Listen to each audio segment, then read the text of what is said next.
Oi, pessoal.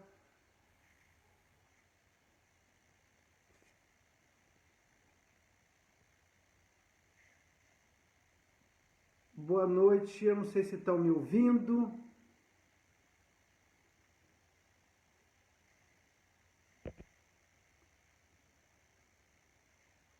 Pedro, estão me ouvindo? Dá um alô aí para mim. Tá tudo bem, né?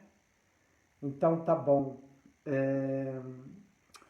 Primeiro dizer para vocês que é um prazer muito grande estar aqui nessa conversa com a Escola Jesus Cristo. E vocês não sabem a relação que eu tenho com a Escola Jesus Cristo. Eu vou me apresentar, meu nome é Laércio Meirelles, eu sou natural de Niterói, Rio de Janeiro, mas moro aqui no Rio Grande do Sul há muitos anos, já há mais de 30 anos eu moro no Rio Grande do Sul. E sou espírita de berço, e meus pais eram espírita. Quem sabe qualquer dia eu volto na Escola Jesus Cristo para contar para vocês a história da minha família com o espiritismo, porque é uma história bastante curiosa que começa no século XIX, lá por volta de 1875, mais ou menos, quando meu avô, por parte de mãe, se tornou espírita. Essa história é interessante, né? São muitos anos. E a gente tenta resgatá-la. A gente sabe que nosso avô, que eu não conheci, a minha mãe era caçula do casamento de segunda núpcias do meu avô, então, portanto, eu não o conheci. Mas o fato é que ele se casou porque nas suas primeiras núpcias, que não foi com a minha avó, o padre cobrou caro do casamento. Aí ele deixou a Igreja Católica e foi para o Espiritismo. Bom, isso é só uma introdução para dizer para vocês que o Espiritismo está entranhado em mim, não por mérito, mas porque tive a bênção de nascer em lar espírita. Eu dizia que a minha relação com a Escola de Jesus Cristo, ainda que eu nunca tenha tido a oportunidade de estar aí, por morar no Rio Grande do Sul há tantos anos, ando pouco pelo estado do Rio de Janeiro. Mas a minha relação é grande porque eu adoro a história de Célia Lúcius, que me foi introduzida por uma palestra de uma confrade niteroense, uma confrade fluminense, Dona Ia da Hungria. E ela, a primeira vez que eu vi, há muitas décadas atrás, muitos anos atrás, a história de como o professor Clóvis Tavares descobriu a história de Célia Lúcius num sebo do Rio de Janeiro quando fazia suas pesquisas em relação aos santos católicos.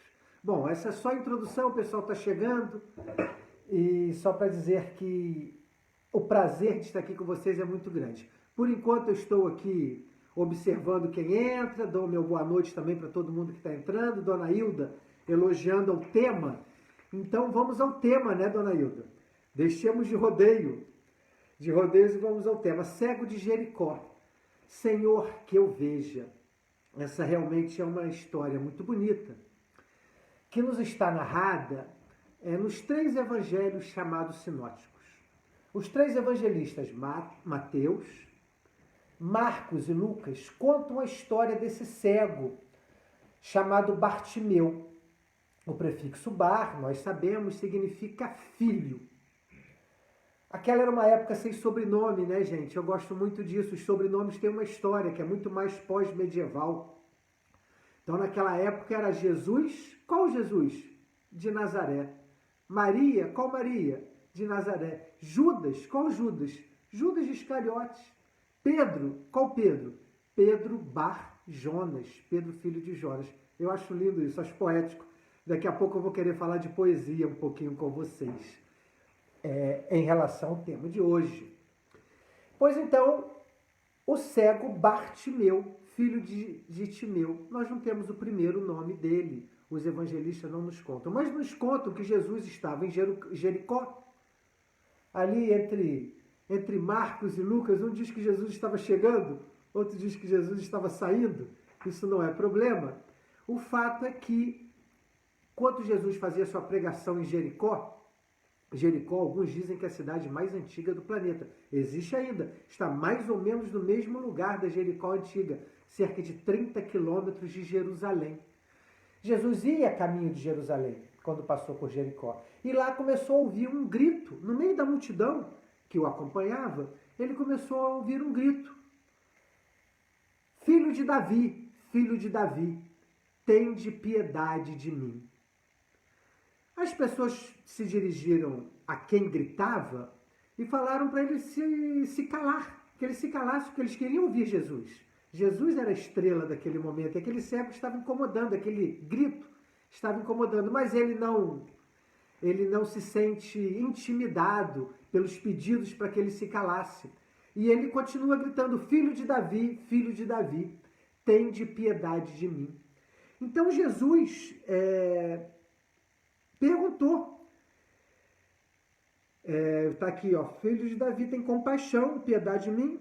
Jesus se deteve e mandou que aqueles que o acompanhavam, trouxessem aquele que gritava a sua presença. E eles trouxeram, e Jesus fez aquela pergunta, gente, que eu acho uma pergunta, desculpe, deixa eu pegar um papel aqui, uma pergunta que eu considero transcendental. Não só eu, né? Se fosse eu que considerasse transcendental, seria pouco. Emmanuel, no capítulo 44 do Caminho, Verdade e Vida, Emmanuel também considera esse como uma das perguntas que merece uma exegese maior da sua parte, um estudo maior da sua parte. Então ele faz a pergunta: que queres que eu te faça? Olha Jesus perguntando ao cego de Jericó: que queres que eu te faça? Que queres que eu faça? Essa pergunta, inclusive, ela merece de Emmanuel 2 capítulos. Um está, se eu não me engano, em Fonte Viva, e outro nesse que eu tenho à mão aqui, em Caminho, Verdade e Vida. Essa mesma pergunta, esse mesmo versículo, Emmanuel trabalha em 2 momentos. Nesse especificamente que eu estou me referindo, capítulo 44 de Caminho, Verdade e Vida, Emmanuel trabalha: que queres que te faça? E a resposta do cego Bartimeu. A resposta também é transcendental. Senhor, que eu veja. Esse é o título da nossa conversa de hoje. Emmanuel, nesse capítulo 44, fala assim: diante do magnânimo dispensador dos bens divinos. Bonito, né? Diante do magnânimo dispensador dos bens divinos. Olha que maneira bonita de se referir ao Mestre Jesus. Magnânimo dispensador dos bens divinos. Aí Emmanuel continua: o propósito desse pequenino de Jericó deveria ser de todos nós. Senhor, que eu veja. Vou fazer um parênteses aqui, daqui a pouco eu volto ao cego de Jericó. Mas o que eu quero trabalhar essa noite com vocês, nos próximos minutos, é exatamente até que ponto nós estamos vendo. E a bênção de nós termos a doutrina espírita, que nos ajuda a ver. Mas eu antes quero, então, fazer um comentário que eu acho que nos ajuda a entender essa passagem, porque se Jesus, que operava milagres, pergunta a um cego, o que queres de mim? O que queres que eu faça? Pode parecer óbvio que a resposta seja: Senhor, que eu veja. Mas quando a gente lê o Evangelho de Jesus, nós temos que nos ligar nas metáforas. E aí, eu disse para vocês antes que eu queria falar de poesia, né? Estou numa fase muito poética da minha vida, pensando muito sobre ela. E eu já li em mais de um lugar, apesar de eu não posso assim, afirmar isso para vocês, não sou um estudioso a esse ponto de poder afirmar isso para vocês, mas eu já li ao longo da vida, aqui e acolá, nenhuma pesquisa que eu possa, repita, trazer para vocês, se algum de vocês conhece, depois vocês me contam. Mas a gente sabe que os evangelhos que nos chegam são, quando muito, narrados em grego antigo.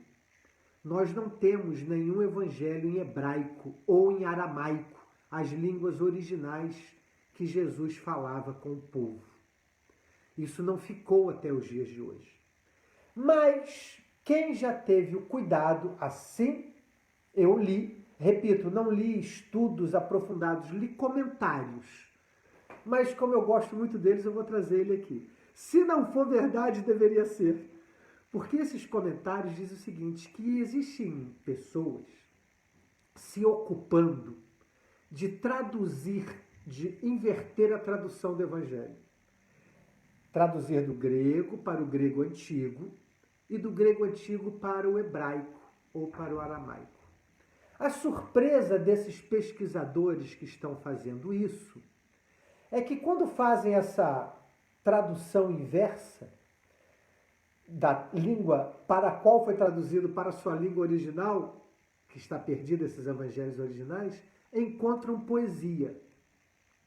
Que interessante, né? Ou seja, Jesus falava em poesia e os evangelistas grafaram que Jesus falava em poesia. Não me admiraria se assim fosse. Por isso que eu brinquei para vocês que se não for verdade deveria ser. Porque não me admiraria no seguinte sentido. A poesia tem um quê, ou mais do que um quê, de linguagem original. Ou seja, de linguagem, original não é uma boa palavra, de linguagem primordial, algo assim. Quer dizer, a poesia é a linguagem universal. Né? Aí, assim, a gente poderia não versar, mas a gente poderia, assim, pensar, né, na poesia das estrelas, na poesia do universo, na poesia do sol, na poesia do átomo, nessa dança das palavras que se encaixam. E quando se encaixa, a gente fala, nossa, que lindo isso. Quando a gente fala que lindo isso, só o que a gente ouviu, é porque a gente identificou poesia naquelas palavras. Flávio está nos ajudando aqui. Poesia é harmonia. Quando as palavras se encaixam harmonicamente, elas geram poesia. Algo assim, né, Flávio? Quando elas se encaixam aí, as palavras, as letras estão por aí. Então eu imagino que Jesus, no princípio era o verbo, dizia João. E o verbo se fez carne. Poesia, verbo. Então eu acredito, ainda que eu não seja um pesquisador, repito, pela terceira vez eu estou falando isso, que eu possa afirmar isso, eu acredito muito nessa ideia. Dona Hilda está lembrando que os salmos eram cantados. Os salmos são poesia pura, né, Dona Hilda? São poesia. Então, o que eu estou trazendo poesia? Primeiro que eu sempre que posso trago poesia. Mas por quê? Para a gente entender que Jesus respondeu ao cego de Jericó. Perguntou ao cego de Jericó, que queres que eu faça? E o cego de Jericó respondeu, Senhor, que eu veja. Nós temos que entender a metáfora. E poesia também é metáfora. Os marinheiros deitam com a morte no leito do mar, dizia Pablo Neruda. Né? Ou Castro Alves, da luz do Criador viemos. Múltiplas vidas vivemos, para a mesma luz volver, reduzindo um pouquinho os versos dele. Então isso é metáfora. Poesia é metáfora.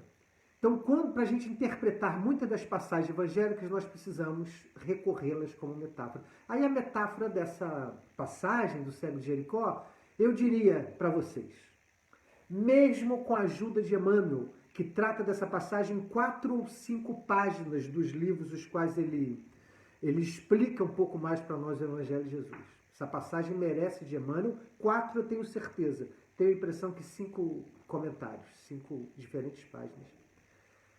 Mas eu dizia, mesmo com a ajuda de Emmanuel, eu acho que a gente ainda não consegue interpretar toda a dimensão da passagem do cego de Jericó. Que queres de mim, Senhor, que eu veja? E aí,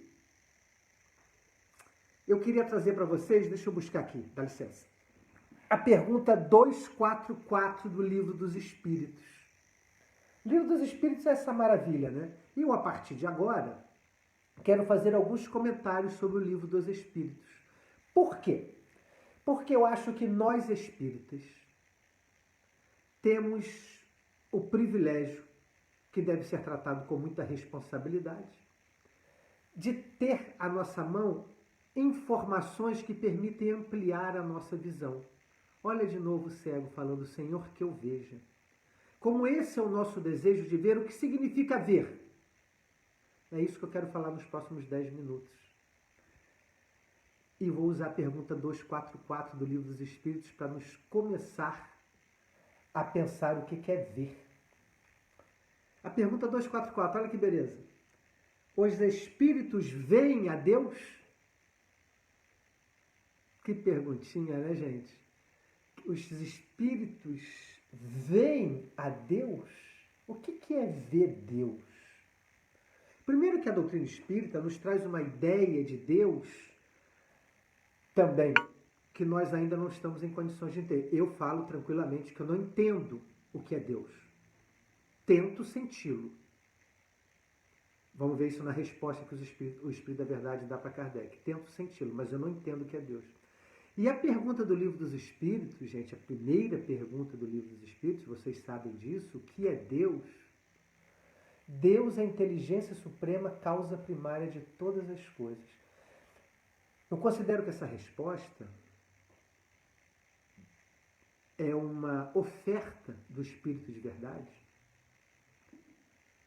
para nos aproximar um pouco mais da compreensão da divindade dentro da nossa possibilidade, dentro da nossa capacidade de entendimento. Porque Jesus, a seu momento, foi obrigado também a usar de metáfora para nós. E ele falava assim, Deus é um pai amoroso. Isso é uma metáfora. Ainda que tenha sido interpretada ao pé da letra, como era já interpretada ao pé da letra pelo povo, pela tradição judaica. O Deus velhinho, antropomórfico velhinho, simpático, com a sua barba branca, sentado num trono. Metáfora. Então, quando Jesus, usando da tradição judaica, chamava Deus de pai, só que agora não era um pai severo, era um pai amoroso. Então, quando Jesus usava dessa imagem do pai, repito, seguindo a tradição judaica, essa figura do pai, o Espiritismo, a primeira pergunta do Livro dos Espíritos, gente, é a introdução a toda a doutrina. Interessante, né? Se o Livro dos Espíritos inaugurou a doutrina espírita, a primeira pergunta inaugura o Livro dos Espíritos. Claro, tem a bela introdução e os prolegômenos, mas a primeira pergunta é a pergunta de entrada. O que é Deus? Causa, inteligência suprema, causa primária de todas as coisas. E aí, nessa pergunta 244, os espíritos veem a Deus? Pergunta Kardec. E a resposta é: só os espíritos superiores o veem e compreendem. Só os espíritos superiores veem e compreendem a Deus. Ele ainda fala de nós. A Silvinha está entrando aqui dando boa noite para ela, boa noite para todo mundo que está nos assistindo. Estamos falando aqui do Rio Grande do Sul, de Torres, com muito prazer para vocês. Os espíritos veem a Deus? Pergunta 244 do Livro dos Espíritos. Só os espíritos superiores o veem e compreendem. Os inferiores o sentem e o adivinham. Eu não falei para vocês que eu tento sentir a Deus, mas eu não consigo vê-lo e compreendê-lo. Isso é um atributo dos espíritos superiores, segundo o Livro dos Espíritos nos conta. Então, o nosso desiderato, nosso desejo deve ser parecido, e Emmanuel que nos fala isso na página 44 do livro Caminho, Verdade e Vida, o nosso desejo deve ser o mesmo do pequenino de Jericó, segundo Emmanuel, Senhor que eu veja.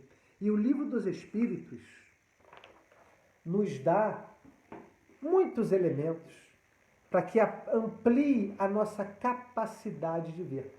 O que é ampliar a nossa capacidade de ver?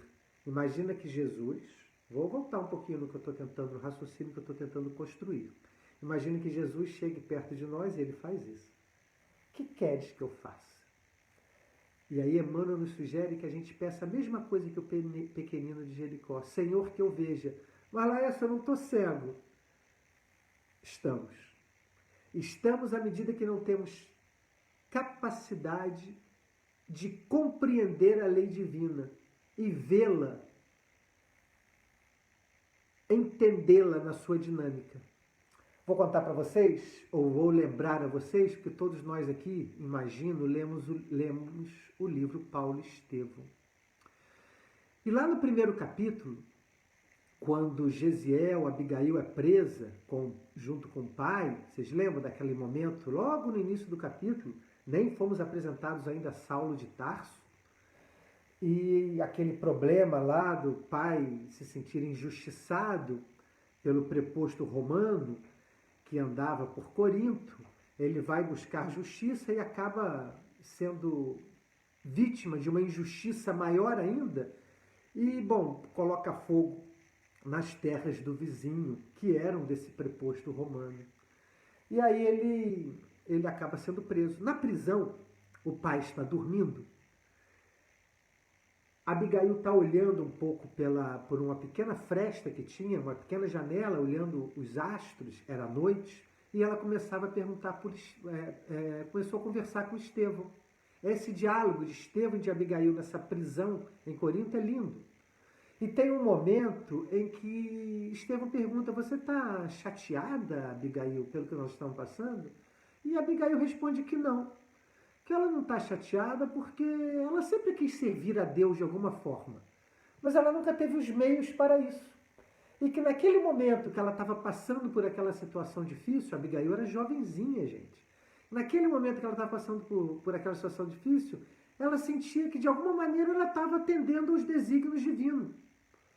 E nada poderia ser melhor para ela do que atender aos desígnios divinos.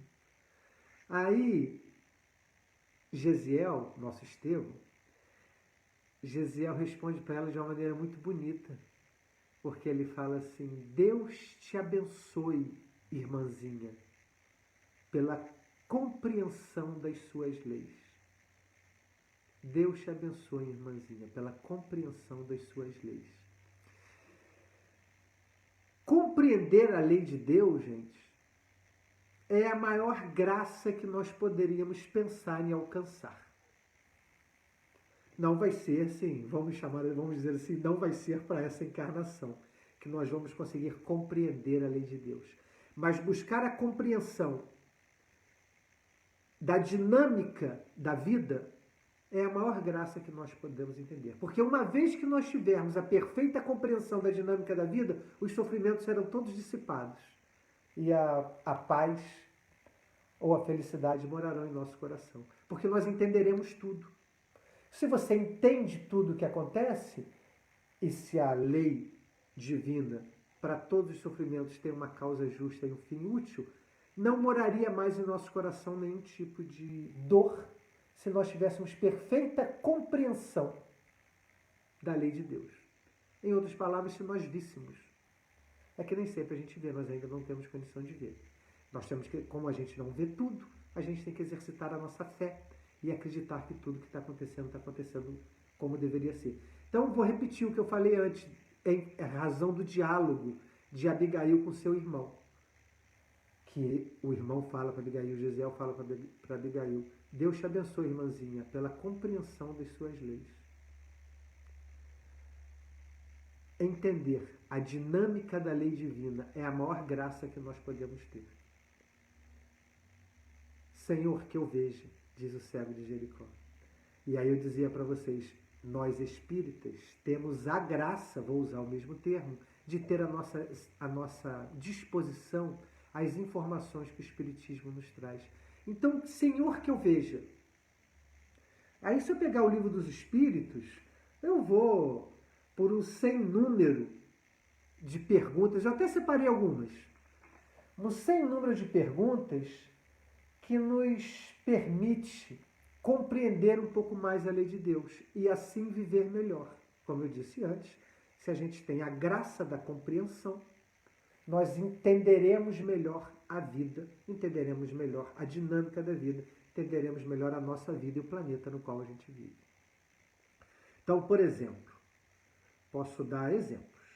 Pergunta 1, 2, 3. Eu gosto muito da pergunta 1, 2, 3, até porque é fácil de gravar, né?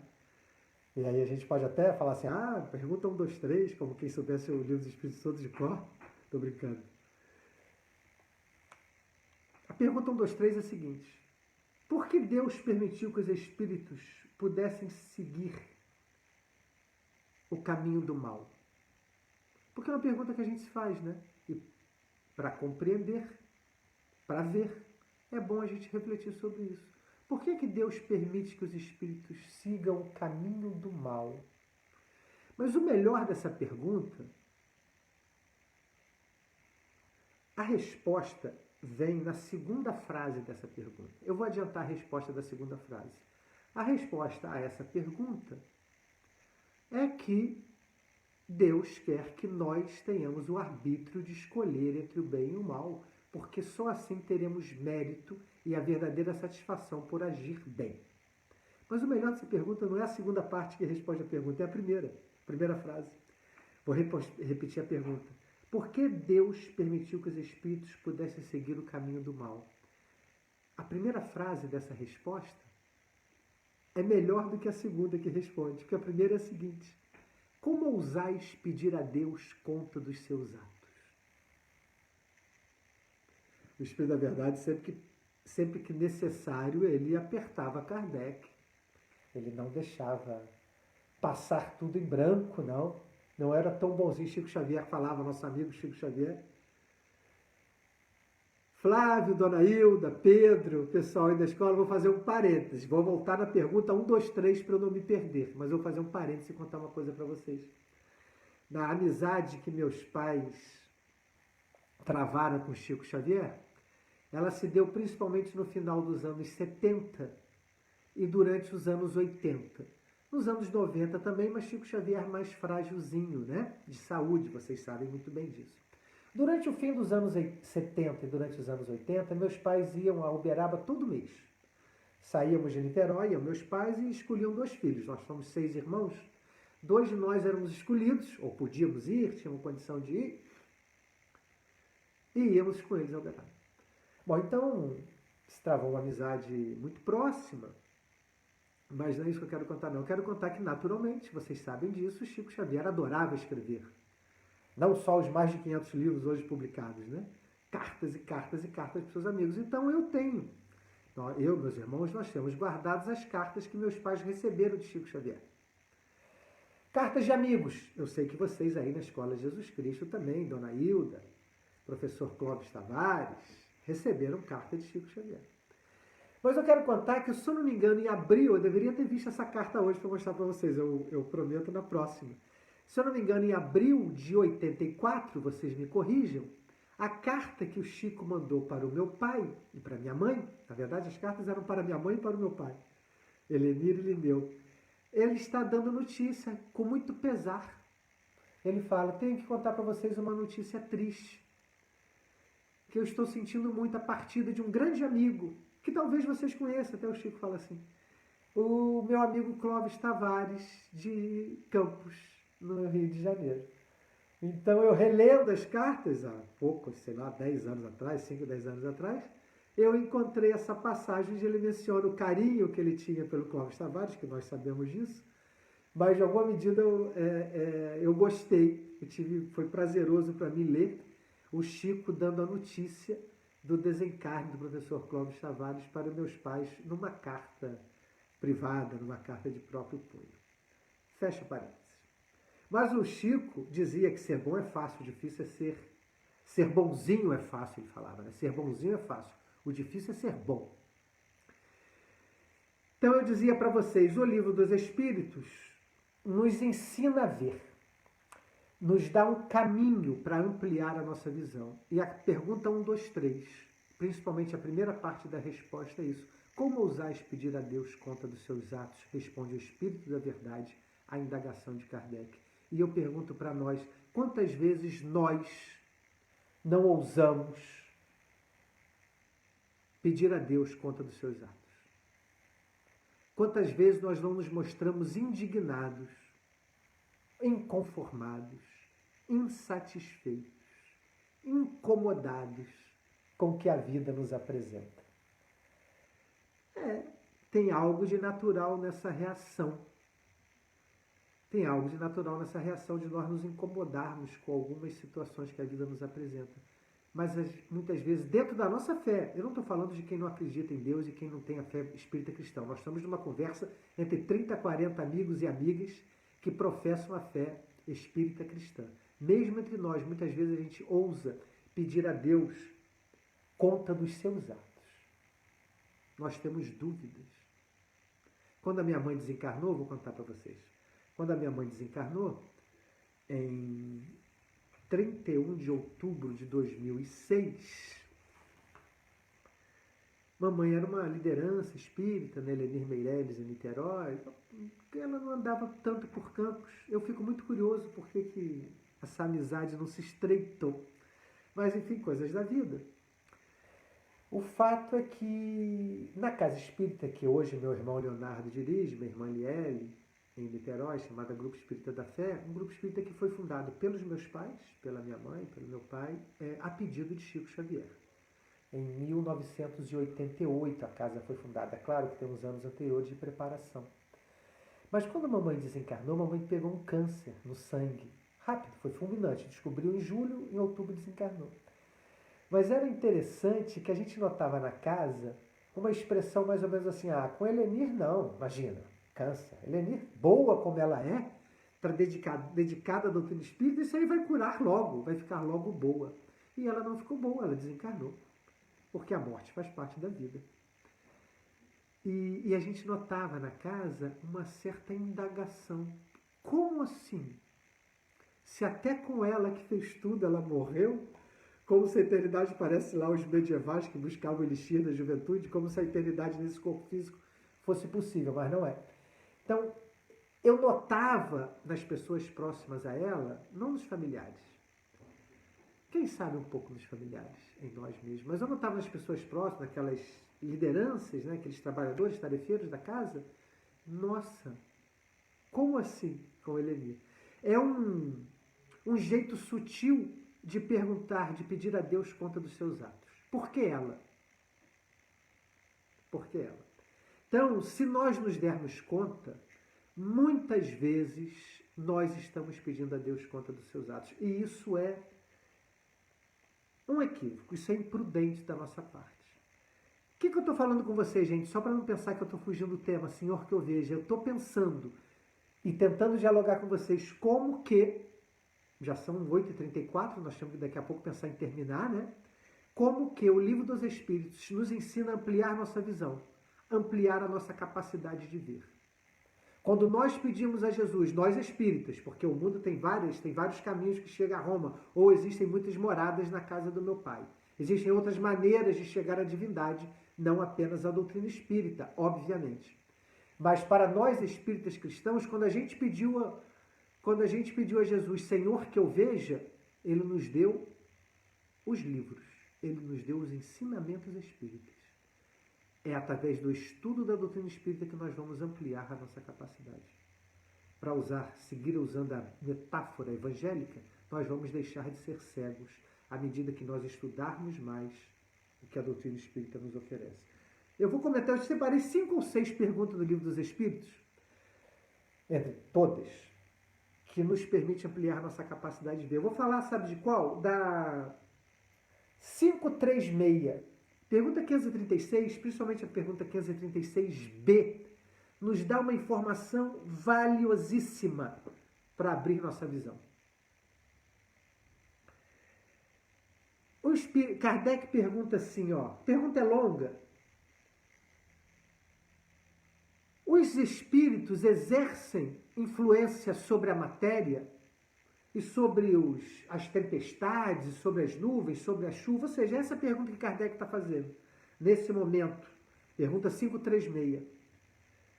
Mas a resposta é a seguinte: claro que sim, existem espíritos que estão orquestrando os fenômenos naturais, seja eles quais forem, os mais simples que forem.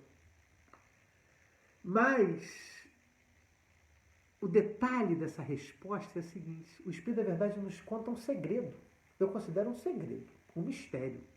Ele nos conta o seguinte: Deus não exerce ação direta sobre a matéria. Olha que interessante. Já pensaram sobre isso? Quem já pensou sobre isso, me dá um like aí. Porque é o seguinte, Isso aqui, o negócio é ruim, porque a gente fica falando aqui, eu fico falando e eu estou me vendo, né? Eu não estou vendo vocês.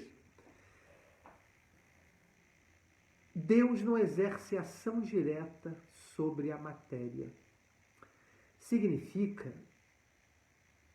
que para que suas vontades sejam realizadas, nós temos que atuar. Olha como nós ficamos Eu brinco assim, quando eu converso sobre isso aqui na nossa casa, Caminho da Luz em Torres, eu brinco assim, olha como nós ficamos grandões. Deus, para atuar, precisa de nós. A primeira, quando eu era criança, e minha mãe queria ensinar a gente a fazer caridade, ela falava assim, quando uma velhinha tiver para atravessar a rua, ajuda ela a atravessar a rua, meu filho. Hoje eu sou o velhinho que estou precisando que me ajudem a atravessar a rua. Mas essa versão infantil da caridade, necessária em alguns momentos, mas essa percepção, né, mais simples da caridade, ou simplista, ajuda a velhinha a atravessar a rua. E aí eu, quando li isso, na pergunta 536 do Livro dos Espíritos, Deus não age sobre a matéria, o Flávio está falando, a Laércio realmente isso nos passa despercebido. Flávio, é bonito isso, né? Deus não atua sobre a matéria. Ele quer que a velhinha atravesse a rua em segurança, mas a nossa mão é que vai exercer a vontade divina. Ele quer que o irmão não passe fome, que um dos seus filhos metafóricos não passe fome. Mas é a nossa mão que vai permitir que a vontade divina seja executada.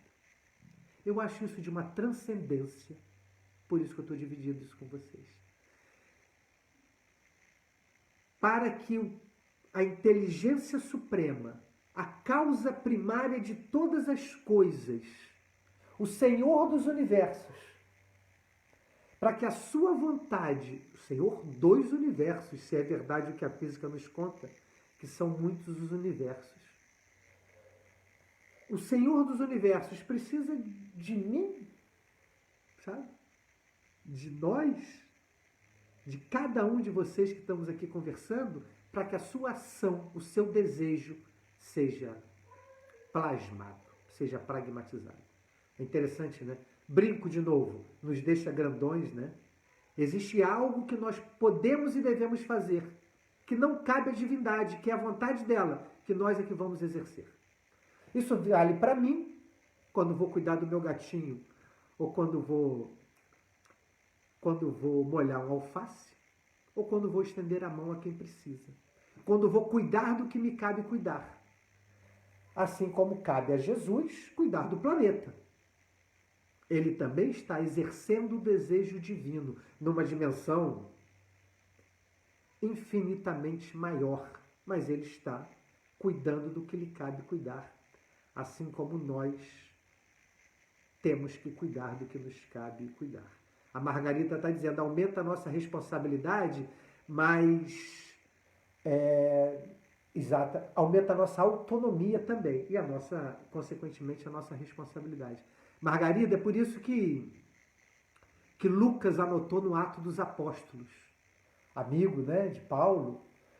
Ele queria escrever um livro sobre Paulo, né? Paulo não deixou, ainda bem, porque ampliou e a gente fica sabendo dos feitos de alguns dos discípulos de Jesus.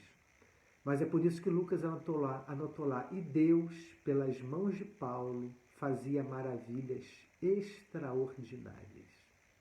Bonito, né? Então, Margarida, você que falou aí, prazer em te conhecer, então Lucas poderia anotar assim, ó, e Deus, pelas mãos de Margarida, fazia coisas extraordinárias. E Deus, pelas mãos de Laércio, fazia coisas extraordinárias. Se nós dermos asa a isso. Se nós fizermos. Se nós colocarmos nossa mão à disposição da divindade. Assim, parece que a nossa vida, eu acho que a nossa encarnação, nosso projeto reencarnatório, que a gente não sabe qual é, né? A gente vai tentando entender o que a gente está para fazer aqui, mas o nosso projeto reencarnatório, mesmo que a gente não tenha consciência dele, mesmo que a gente fuja do caminho traçado, se nós colocarmos nossa mão à disposição da divindade, nós chegaremos do outro lado como vencedores. Nós não nos culparemos se nós não fizermos exatamente o que tínhamos nos proposto a fazer, desde que, com boa vontade, nós tenhamos sempre colocado nossas mãos à disposição da divindade, à disposição de Deus. Às vezes as pessoas nos procuram agoniadas, mas eu queria tanto fazer o que eu devo fazer, o que eu me comprometi a fazer, mas eu não sei o que me comprometi. Caso separo, compro vendo uma bicicleta. Chico Xavier dava essas dicas para a gente às vezes, né? Quem teve o privilégio de conviver com ele. Mas não precisa. A verdade é que não precisa. A obra de Chico já nos dá essas dicas. Coloque suas mãos à disposição de Deus. Cuida do que te cabe cuidar e você vai estar acertando. Mesmo que não seja no caminho preciso que você traçou no seu planejamento junto com seus benfeitores espirituais. Está vendo como a doutrina espírita nos ajuda a ver? Que queres que eu faça? Pergunta Jesus a nós. Senhor, que eu veja. Então ele cura nossos olhos, ele opera um milagre, nos dando a bênção do entendimento que a doutrina espírita nos traz. É isso que eu queria falar para vocês. Quando eu botei o título, o Pedro me pediu um título, eu botei Senhor, que eu veja. Esse deve ser o nosso pedido, e Emmanuel que nos fala isso, não sou eu. Esse deve ser o que o pequenino de Jericó pediu, diante do magnânimo dispensador dos bens divinos, a nossa pedida também, Senhor, que eu veja. Pedimos e levamos a doutrina espírita. Que maravilha, né? Então, gente, já são 8h43, eu imagino que já está na hora de terminar. Tinha outra, mas eu não tinha outras, né? Esse é um papo, vocês já perceberam que esse é um papo sem fim e que nós podemos ter, assim, indefinidamente, no sentido de tantas bênçãos de conhecimento que a doutrina espírita nos traz. Graças a Deus não é só a doutrina espírita, os conhecimentos de natureza divina estão espalhados por tantas filosofias, religiões e ciência. Mas eu, para terminar essas reflexões, eu queria dizer que nós estamos em época de pandemia. Eu acho assim, sabe, eu fico pensando, olha, você não vai falar nada de pandemia? Não que nós sejamos obrigados a isso, mas é um assunto que está nos pegando, né? E aí eu fico pensando, aí eu estava aqui fazendo minhas reflexões antes da gente começar essa conversa e digo, mas eu quero falar do cego de Jericó. E não quero falar de pandemia, mas eu vou só dizer o seguinte, esse momento difícil, momento complicado, nosso país está numa situação bastante difícil, é muito triste ver essas milhares, né? Se é mais de 1000, é milhares, né? Milhares de mortes todos os dias, ou ao redor disso. As projeções não parecem que vai melhorar num horizonte próximo. E o mundo inteiro está irrequieto. Bom, Jesus no leme. Estamos irrequietos, mas Jesus no leme. Então, eu quero dizer o seguinte, que eu poderia interpretar essa passagem do cego de Jericó também nesse contexto de pandemia. Vê se vocês concordam comigo. Se não concordarem, não tem problema. Mas parece que nós estamos reclamando. Estamos como cego. Filho de Davi, tem de piedade de mim. Nesse momento pandêmico. Filho de Davi, tem de piedade de mim. E Jesus pede. Tem um detalhe no Evangelho de Lucas que é interessante. Quando Jesus chama o cego, eu não comentei isso antes. Quando Jesus chama o cego, ele tira a capa. Para estar diante de Jesus, as capas não nos ajudarão em nada. Os disfarces não serão úteis. Nos apresentaremos tais quais somos. Mas enfim, essa é outra conversa. O fato é que nós parece que no tempo de pandemia nós estamos, não sei se vocês concordam, igual o cego de Jericó. Filho de Davi, tem de piedade de mim. E eu poderia imaginar que Jesus olha para nós eu não estou dizendo eu e vocês, não, estou dizendo para a humanidade, e fala assim, o que queres que eu faça? Como quem diz assim, como ele disse para o cego, o que queres que eu faça?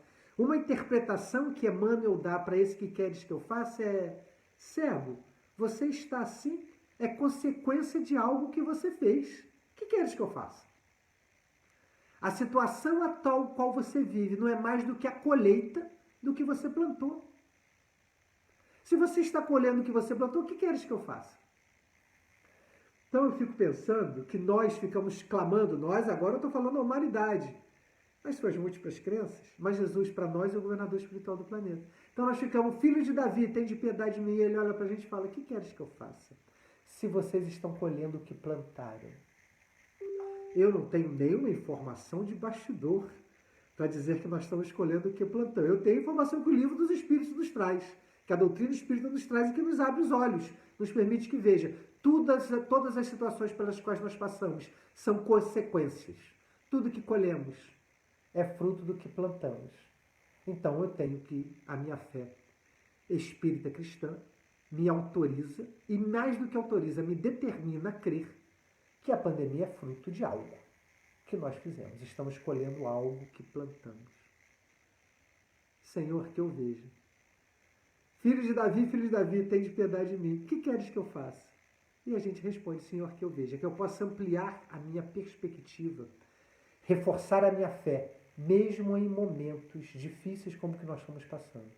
Para alguns, mais do que para outros. A Margarida está nos lembrando, né, a célebre frase, a semeadura é livre, a colheita é obrigatória. É isso aí. Então, filho de Davi, tem de piedade de mim. Por que essa pandemia? E Jesus olha para nós e fala, Senhor, o que queres que eu faça? Mas a misericórdia divina é infinita.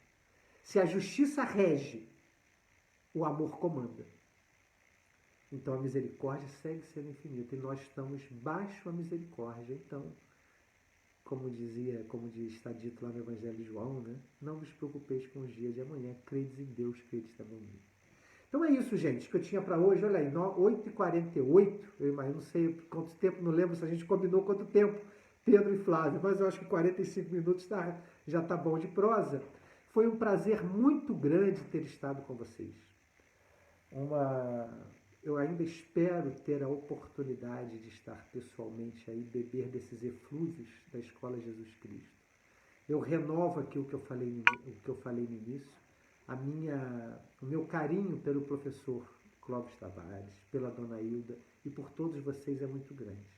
Eu leio os livros do professor Clóvis Tavares há muitos anos. E quando eu digo o meu carinho por ele, eu não estou aqui evocando nenhuma relação pretérita, não é isso? Espírita tem mania disso, né? O Pedro falando que pode continuar. Espírita tem mania disso. Eu tenho muita afinidade, é como se tivesse vivido encarnações juntos. Não é isso que eu estou evocando de jeito nenhum. O que eu estou dizendo é que a maneira como o professor Clóvis Tavares interpreta o Espiritismo e as verdades e o que ele nos deixou escrito, eu acho de uma beleza ímpar. Era poeta, né? O esposo da senhora, o pai de vocês, avô, era poeta, porque escrevia com muita poesia, muito bonita, né? Saudade é o método do amor, né, Flávio? E é muitas expressões bonitas. O pessoal está aqui me agradecendo, eu agradeço a vocês essa oportunidade, foi um prazer muito grande. Repito, as expressões que o professor Clóvis Tavares usava eram muito poéticas nos seus livros. Então, gente, fiquemos com a poesia, fiquemos com as reflexões que a Passagem do Cego Jericó nos traz, com as verdades enunciadas pelo Livro dos Espíritos. E fiquemos com Jesus em nossos corações. Foi um prazer muito grande ter estado com vocês e até uma próxima oportunidade, tá bom? Beijos para todo mundo.